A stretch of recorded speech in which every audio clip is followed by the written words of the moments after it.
Movimento uniforme, então vou fazer uma breve revisão para a gente poder se localizar.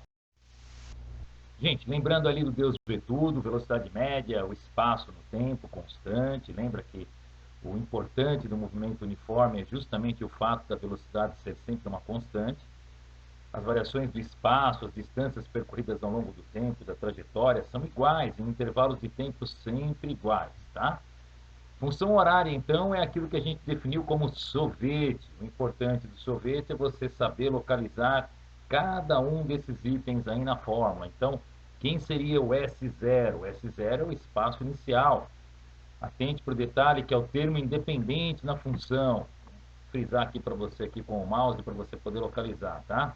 Então, o S0 ele nunca vai mudar, tá bom, gente? Então, esse S0 aqui, ele nunca vai mudar para você. O V, quem seria o V na função aí, pessoal?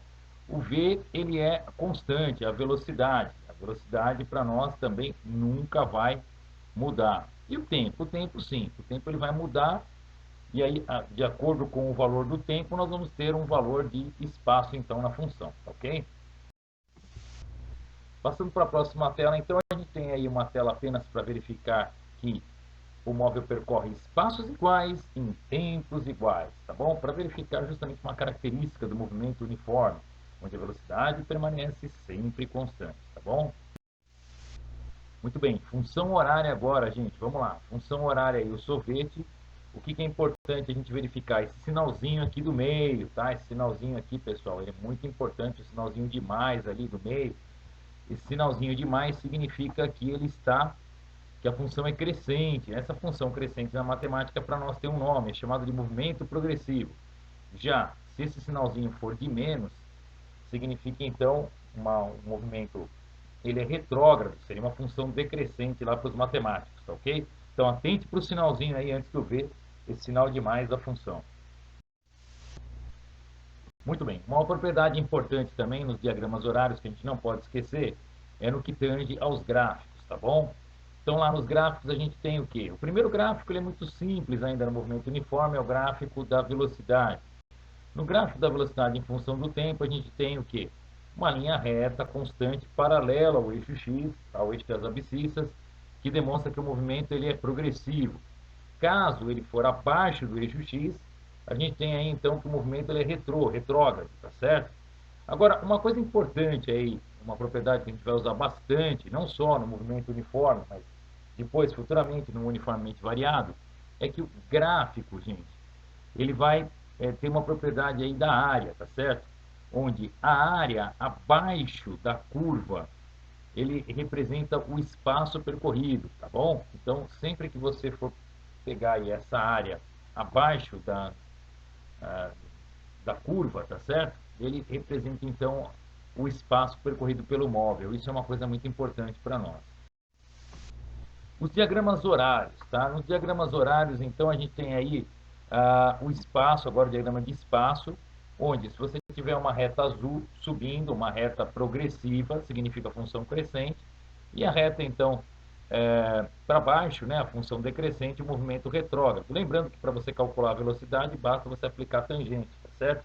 Que seria justamente ali o valor do cateto oposto, que é o espaço percorrido, pelo cateto adjacente, ou seja, o intervalo de tempo. Nada mais é que o Deus vê tudo aí dentro do gráfico, tá certo?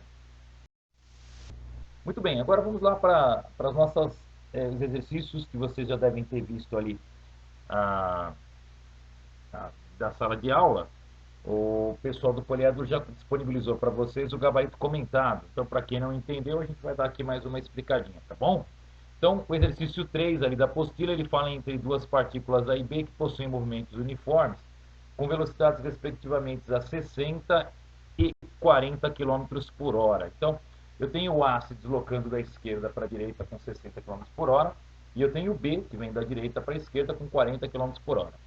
No instante t0, as partículas estão na posição indicada, tá certo? Separadas por uma distância aí, segundo a figura de 200 km, e ele quer que você determine, então, o instante de encontro. Se ambas se moverem para a direita, né, no item A, e no item B, se a partícula A se move para a direita, enquanto a B se move para a esquerda, ou seja, uma de encontro à outra. Vamos primeiro, então, para fazer o resultado da A.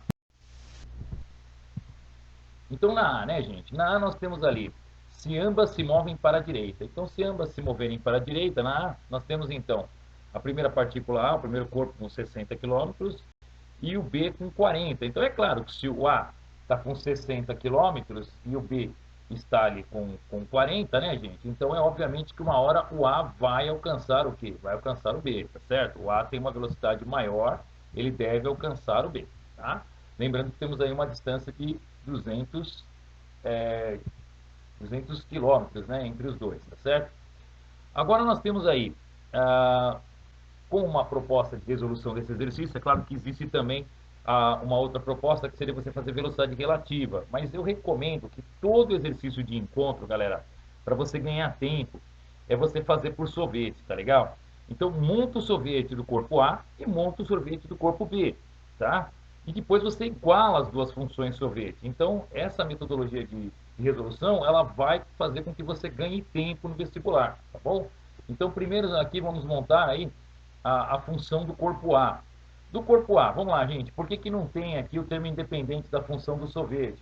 Porque ele partiu do início. Nós vamos considerar aqui como o início o ponto A. Então é zero, tá? E qual a velocidade dele? Velocidade de 60, né, quilômetros por hora. Então 60, nós vamos colocar 60. T. O B. O B ele parte da posição 200 quilômetros. Lembra que um está separado do outro de 200 quilômetros. Então a gente já parte supondo que o B está afastado 200 quilômetros, tá certo? Então ele já tem aí um espaço inicial de 200. Mas a velocidade dele é de quanto? Apenas de 40 quilômetros por hora. Então nós vamos colocar 40t. Aonde haverá o encontro, galerinha? O encontro haverá onde o espaço do A for igual ao espaço do B. Então, matematicamente, a gente vai igualar as duas funções. Ou seja, nós iremos igualar, então, a função aqui 60t com 200 mais 40t. Tá? Igualando as duas, cortando os devidos zeros, faremos então 20 dividido por 2, 10 horas, né? Um exercício bem tranquilo, acho que você não vai encontrar nenhuma dificuldade, não, tá certo? Então aí, pessoal, seguir para o item B, né? No item B, se a partícula A se move para a direita e se a B se move para a esquerda. Aqui eu peço para que você atente para o seguinte detalhe. Quando for fazer a função sorvete do corpo B, você vai fazer o que, gente? Lembra quando eu falei para vocês do sinalzinho ali do sorvete? Agora nós temos um movimento retrô no B, tá certo? Se o movimento do B ele é retrô, nós vamos colocar um sinalzinho negativo nele, tá bom? Então presta atenção nisso. Veja que a função A, ela não mudou nada, continua 60t, porque ele continua partindo ali do início, do zero. Agora na função B, que ele continua partindo dos 200, ele ganha agora um sinalzinho negativo. Olha esse sinalzinho negativo aqui, tá bom? Por quê? Porque ele é no movimento retrô, ele vem contra o A, tá certo? No exercício anterior, que ele ia a favor do A, esse sinal aqui ele era positivo. Agora ele é negativo porque ele vem contrário. Então isso é uma coisa que você tem que tomar muito cuidado, tá? Onde haverá um encontro? Simples, né, Todai? O encontro haverá onde o SA for igual ao SB. Perfeito. Onde o SA vai ser igual ao SB, eu igualo as duas funções. 60t igual a 200 menos 40t. Isolando o t, né, turma? Nós vamos ter ali um total de 60t mais 40t, 100t. E aí, cortando os dois zeros, o T sai certinho para você 2 horas, tá bom? Exercício tranquilo, né? Eu acho que você não deve ter encontrado nenhuma dificuldade nele, não. Bora para o próximo e último aí, pessoal, para finalizarmos essa aula 2, 3 aí.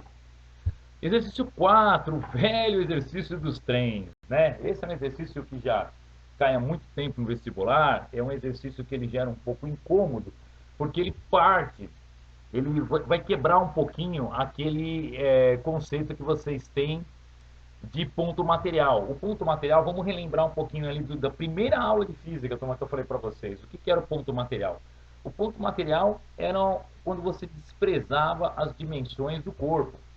Depois havia um outro conceito na física chamado de corpo extenso, tá bom, galerinha? O corpo extenso, o que significa isso?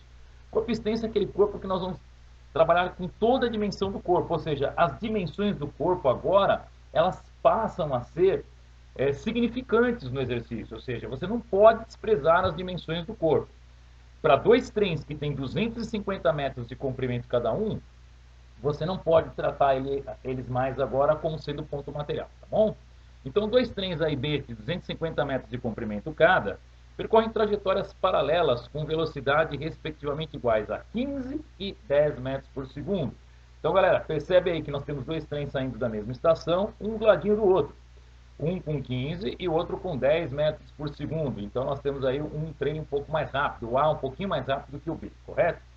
Vamos determinar no item A o tempo em que o B leva, que o trem B leva para passar uma ponte de 200 metros de comprimento, tá bom? No B, o tempo que o trem A leva para ultrapassar o trem B. Lembrando que, óbvio, que o trem A vai passar o B, porque ele tem uma velocidade um pouco maior. Aí você vai falar, Todai, mas ele já passa logo de cara, né? Logo que eles saem, um já passa o outro. Ah, mas cuidado, pessoal. Ele quer saber o tempo que ele vai ultrapassar por completo. Lembra que ele é um trem que tem 250 metros de comprimento. Daí que o conceito de corpo extenso é importante, tá bom? C. O tempo que os dois trens levam para ultrapassar um ao outro quando se deslocam agora em sentidos opostos. Bacana também esse daí, né? Vamos então primeiro pelo A. Então no A, o tempo em que o trem B leva para passar uma ponte de 200 metros de comprimento. Gente, aqui tem, obviamente, um pequeno segredo. Dá para você fazer rapidinho por Deus ver tudo esse exercício, tá? O que você quer? Você quer o tempo, né? Então, no Deus ver tudo lá, quando você quer o tempo, você faz distância por velocidade.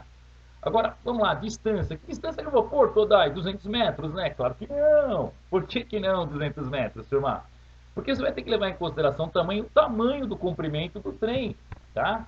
Então, olha esse diagrama aí que ele vai te ajudar bastante, gente. Além dos 200 metros, você tem que percorrer mais os 250 do corpo do próprio trem, tá legal? Então, ele tem que percorrer os 250 do trem mais os 200 metros. Então, na verdade, ele vai acabar percorrendo quanto? 450 metros aí, era a pegadinha do item A. Então fique esperto nisso daí, tá bom?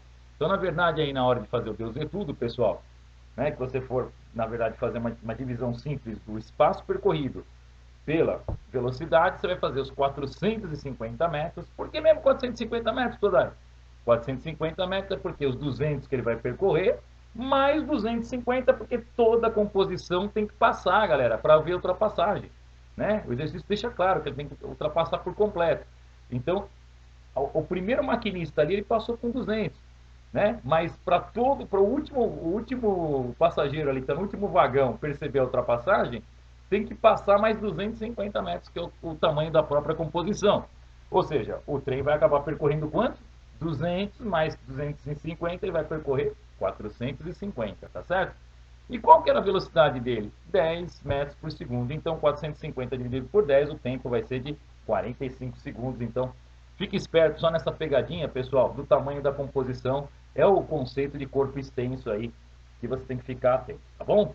B. O item B, gente. No item B, o tempo em que o trem leva A para ultrapassar o B. Lembrando que o A ele tinha 15 metros por segundo, enquanto o B tinha apenas 10 metros por segundo, tá certo? Mas isso quando eles se deslocam no mesmo sentido. Pessoal, lembra que eu falei para vocês ainda há pouco no exercício anterior, no 3? Sempre que houver ultrapassagem de dois móveis, o legal é fazer o quê, pessoal? Professor, fazer velocidade relativa?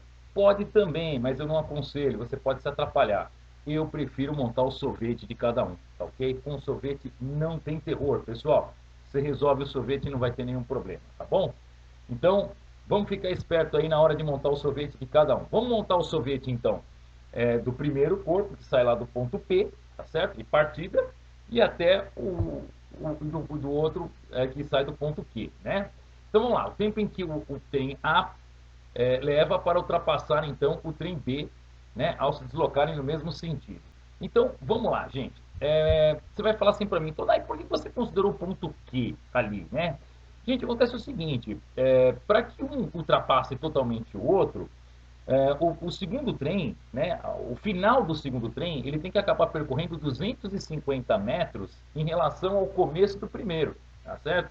Então atente bem para essa figurinha aqui, ó. Se o segundo trenzinho aqui, ó, ele tiver 250 à frente do primeiro, tá certo? Ó, é que ele conseguiu fazer então a total ultrapassagem. Então muita atenção agora na montagem da função horária, né? Então a função horária do primeiro trem aqui a gente vai ter o quê? Apenas 15t, que é o trem mais veloz, né? Supostamente ele partiu do zero, tá? Ele foi o primeiro que partiu, com uma velocidade de 15 metros por segundo. Por isso que eu coloquei aqui zero, né? Simplesmente o 15t. Agora o segundo, você vai falar, Todai, mas por que o segundo ele parte de 500 metros, né? Puxa vida, não é mais simplesmente uma ultrapassagem? Então, turminha, é que a gente vai considerar que a ultrapassagem foi bem sucedida após ele, um trem de 250 metros, passar por completo um outro que é de 250. Agora, se um trem de 250 terá que percorrer mais 250 para passar ele totalmente, na verdade ele vai estar percorrendo quanto, gente? Ele vai estar percorrendo 500.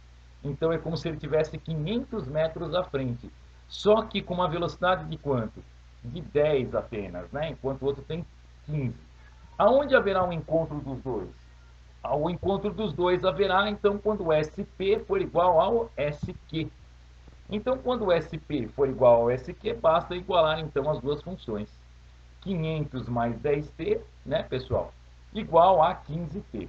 Passando 10t para lá, 5t igual a 500. Isolando t, o t igual a 100 segundos, né? E o próximo exercício, você vai ver que o último item, você vai ver que pouco vai mudar, tá? Nós vamos pegar o mesmo exercício. Só que como agora é vindo de encontro ao outro, a única coisa que vai mudar é que agora o outro trem ele vai vir no movimento retrô. Então nós vamos pegar esse sinal aqui da função e nós vamos alterar para menos. Ou seja, é um movimento retrógrado, tá certo? Você vai alterar esse movimento para retrógrado. E depois é só igualar então as duas funções, né? Fazendo então